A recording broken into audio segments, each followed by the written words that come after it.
The Artificial Podcast Shorts. It's a tall order, Ming, for society to change itself. I mean, I was actually, before we recorded this, I mentioned that I was catching up with an old friend of mine I haven't seen since, the pandemic really began, and we were actually kind of talking about some of this, and I said, I think the one thing this whole past year has revealed is that we still have such a long way to go. We really do. I really didn't think it was as bad as it was. And again, I'm not trying to be negative Nancy, but I think we all can agree that the pandemic revealed truthfully how much there is that humanity still needs to work on. Needs to just take a step back, put the doom scrolling down, look itself in the mirror, pour a nice glass of wine, and have a nice talk with ourselves. We really need to do that. I do want to just restore a little bit of faith in humanity because it can feel quite overwhelming that we have so far to go.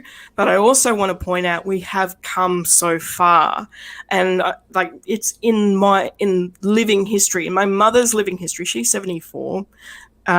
We have had an immense innovation of technology. We've gone from black and white television to the technology to be able to talk to people on the other side of the world. How cool is that? Like we're doing, right? Which I know doing right now. When we first started doing this, I would always bring up just how mind-blowing it was that we're literally on the opposite sides of the planet, yet we're having a full-blown conversation in high definition. Right? So how cool is that we have this availability of technology to be able to engage in this? How cool is it that we have a rocket that we can shoot up into space, spin it around the Earth for 6 months, and land it? Like the opportunity for us to go to Mars is looking really real, and that's so awesome. I like the opportunity that we have to develop technology and get people out of poverty. I have come from poverty. I now have an organization that employs people. I've got 5 employees that I employed in the middle of a pandemic, and, whilst buying a house and also buying a property. So I have all of this success, and I was homeless. I was homeless when I was 17, right? So the fact that technology can enable and empower me to come out of poverty into the success that I have now, that's available to everyone, not just me.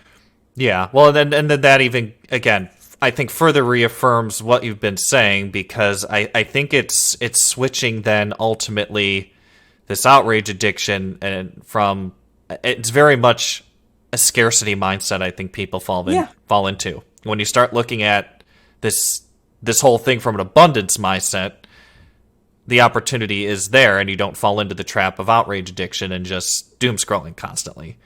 Yeah. But again, I know you and I do that. I know a lot of the people that we know and associate with do that, but it's rough. So yeah, it is. Absolutely it is. And it's really hard to switch from that scarcity mindset to abundance mindset, having had to have done that. And one of the things I will say that has been the biggest shift for me is, well, aside from education, is also reminding myself the things I'm grateful for. Right? What am I grateful for in this society? What am I grateful for in all the things that I have achieved? Because we don't stop and think about that. We very rarely do. But the other side of that as well is I also want to point out I am a woman in technology talking to somebody on the other side of the world. First of all, witchcraft. In the 1800s, yes. I would have been burnt at the stake. just for even thinking of the idea of reading, let alone speaking to somebody on the other side of the world. So that there is some cool stuff that I have available to me that even 50 years ago I wouldn't have had the right to vote. Yeah. So the fact that I have the right to vote, I have the ability to earn money, I have the ability to create opportunities for other people, I have the ability to create roles in gender diversity and thought diversity. That's cool. And I'm okay with being the first to do it. I'm okay with being one of the first to do that. because somebody has to set the pace. Hey there, artificial podcasters. Nick Myers here just to say don't forget to smash the subscribe button to stay up to date with all of our latest episodes and new content. You can also listen to full episodes of the Artificial Podcast on Apple Podcasts, Spotify, Stitcher, Google Podcasts, and Anchor.fm. If you or someone you know is interested in being a guest on the show, visit us on the web at www.theartificialpodcast.com. Thanks for watching, and see you soon.